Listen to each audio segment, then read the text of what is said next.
안녕하십니까. JTV 전용뉴스입니다. 국민연금공단 기금운용본부의 전북 이전을 재검토해야 한다는 일부 언론의 보도에 대해 반발이 이어지고 있습니다. 전북 상공회의소협의회는 일부 언론이 전북혁신도시가 아직 개발되지 않았다며 기금운용본부의 이전을 재검토해야 한다고 보도했지만 혁신도시에는 이미 10개의 공공기관이 입주해 있고 정주 여건에 만족해하고 있다며 기금운용본부 이전 흔들기를 중단하라고 촉구했습니다. 전북 애양운동본부도 성명서를 발표하고 전북혁신도시는 기금운용본부를 중심으로 국내 3대 금융중심지를 지향하는 미래의 땅이라며 이번 보도의 부작용으로 기금운용본부가 일부 인력을 서울에 남기면 전북 도민들의 강력한 반발에 부딪힐 것이라고 경고했습니다. 전북 혁신도시 금융중심지 조성을 위해 3,240억 원의 예산이 필요한 것으로 예측돼 대선 공약 채택이 시급해졌습니다. 전라북도는 국제금융센터 건립에 2천억 원, 연기금 전문대학원과 농업인 금융연수원에 1,100억 원의 예산을 추산했습니다. 또 농업금융거점 조성에 120억 원, 공적 연기금 거점 육성에 20억 원이 필요하다고 밝혔습니다. 3천억 원이 넘는 대형 사업의 경우 대선 공약으로 채택되지 못하면 예산 확보가 쉽지 않기 때문에 전라북도가 금융타운 조성 예산을 대선 공약에 포함시키는 게 과제로 남았습니다. 2023 세계 잼버리 대회 새만금 유치 지원을 촉구하는 결의안이 국회에 상정됐습니다. 세계 잼버리 대회 유치위원장인 자유한국당 이주영 의원이 대표 발의한 이 결의안은 세계 잼버리 대회를 새만금에 유치할 수 있도록 국회와 정부가 적극 지원할 것을 요구하는 내용을 담고 있습니다. 이번 결의안은 내일 국회 본회의에 상정됩니다. 전주시가 신도시민 에코시티의 대형마트 입점을 허용하기로 하자 참여자치 전북시민연대가 성명을 내고 허용 방침을 철회하라고 주장했습니다. 참여자치 전북시민연대는 대형마트 입점 허용은 전주시민과의 약속을 저버리는 것으로 골목 상권은 마지막 희망을 접어야 하는 상황이 된다고 밝혔습니다. 전주시는 창고형 할인 매장을 제외한 대형마트 입점을 허용한다는 방침인 가운데 에코시티 입주민들은 창고형 할인 매장도 허용하라고 요구하고 있습니다. 최근까지 소재 파악이 되지 않았던 초등학교 신입생 1명은 중국에 있는 것으로 확인됐습니다. 전북교육청이 경찰과 협력해 소재 파악을 한 결과 고창 모 초등학교에 입학 예정인 취학 대상자는 지난 2014년 중국으로 출국해 현재 입국하지 않은 것으로 확인됐습니다. 이에 따라 올해 초등학교 입학 예정 아동 16,724명의 소재는 모두 확인됐습니다. 전북의 출생아 수가 계속 줄어 역대 최저치를 기록했습니다. 통계청에 따르면 지난해 전북의 출생아 수는 12,700명으로 2015년 14,100명에 비해 9.9%나 줄어 역대 최저치를 나타냈습니다. 또한 이 같은 감소율은 전국 17개 시도에서 대전에 이어 두 번째로 높은 것입니다. 여성 1명이 평생 낳을 것으로 예상되는 평균 출생아 수, 즉 합계 출산율은 2015년 1.35명에서 지난해 1.25명으로 낮아졌습니다.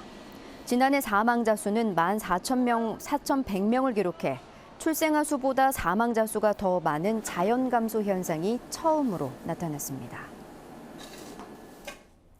익산시가 암 환자가 집단으로 발생한 장전마을에 대한 정밀 역학 조사를 실시하기로 했습니다. 익산시는 전라북도 보건환경연구원에 의뢰해 지하수와 지표수, 악취 검사 등 오염원 조사를 실시하고 암 발병 원인 분석을 위한 정밀 역학 조사를 질병관리본부에 요청하기로 했습니다.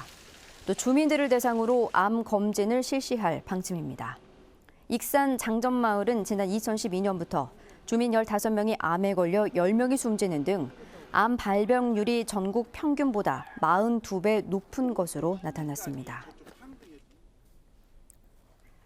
구제역이 소강 상태를 보임에 따라 돼지 이동 제한 조치가 일부 해제됩니다.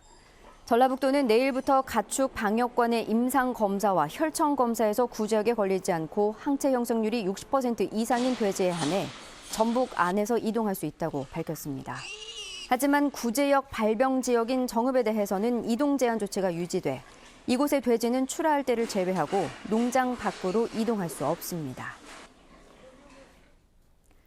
전북의 귀농귀촌 가구를 유치하기 위해 농어촌에 가족 실습 농장과 게스트하우스를 조성하고 멘토 컨설팅을 강화합니다. 또한 서울에서 귀농귀촌 박람회를 개최하고 귀농귀촌 지원센터를 운영합니다. 전라북도는 이를 통해 올해 18,000가구를 농어촌에 유치하기로 했습니다. 오는 6월 무주 태권도원에서 열리는 세계 태권도 선수권 대회에 북한 태권도 관계자들이 참석할지 관심이 모아지고 있습니다. 장웅 북한 국제올림픽위원회 위원은 미국의 소리 방송과의 인터뷰에서 최근 조정원 세계 태권도 연맹 총재로부터 초청장을 받았다며 중요 행사와 겹치지 않으면 가는 방향으로 일정을 검토하겠다는 내용으로 답을 보냈다고 밝혔습니다. 남원경찰서는 주차된 차량에서 타이어를 분리해 훔친 혐의로 38살 신모 씨를 구속했습니다. 신 씨는 지난달 26일 남원의 한 천변에 세워진 29살 김모 씨의 승용차에서 80만 원 상당의 타이어 2개를 공구로 분리해 훔친 혐의입니다. 신 씨는 자신의 누나 차량의 타이어가 펑크나자 타이어를 훔쳐 대신 끼운 것으로 알려졌습니다. 전북은 오늘 새벽부터 남원과 완주 23mm를 비롯해서 전주 17mm 등의 비가 내렸습니다. 이번 비는 밤 늦게 대부분 그치겠지만 산간 지역에는 내일 새벽까지 비나 눈으로 이어지는 곳이 있겠습니다. 예상 강수량은 5mm 미만입니다. 비나 눈이 그친 뒤에는 기온이 크게 떨어지고 바람이 불면서 춥겠습니다. 내일 아침 최저 기온은 영하 4도에서 영상 1도, 낮 최고 기온은 3도에서 6도에 머물겠습니다. 전주기상지청은 오늘 밤부터 내일 아침 사이에 짙은 안개가 끼고 빙판 끼린 곳들이 있겠다며 운전자들의 주의를 당부했습니다. JTBC 8시 뉴스 예고입니다. 전북 기자협회가 주최한 대선 주자 토론에 참석한 바른정당 유승민 의원이 새만금 특별회계 신설과 전북의 독자 권역 설정을 약속했습니다. 지난해 3차례나 악취 배출 기준을 넘긴 익산 완공축산 분유 처리장이 올해 또다시 악취 배출 기준을 초과했지만 익산시가 이렇다 할 대책을 마련하지 못하고 있습니다. 전북의 한 사단법인이 실시한 필리핀 어학연수에서 학생들이 인솔교사에게 무차별 폭행을 당했다는 주장이 제기됐습니다. 졸업식이 한창인 대학가에서는 사회에 첫 발을 내딛는 설렘과 취업에 대한 불안감이 교차하고 있습니다. JTBC 8시 뉴스에서 자세한 소식 전해드리겠습니다.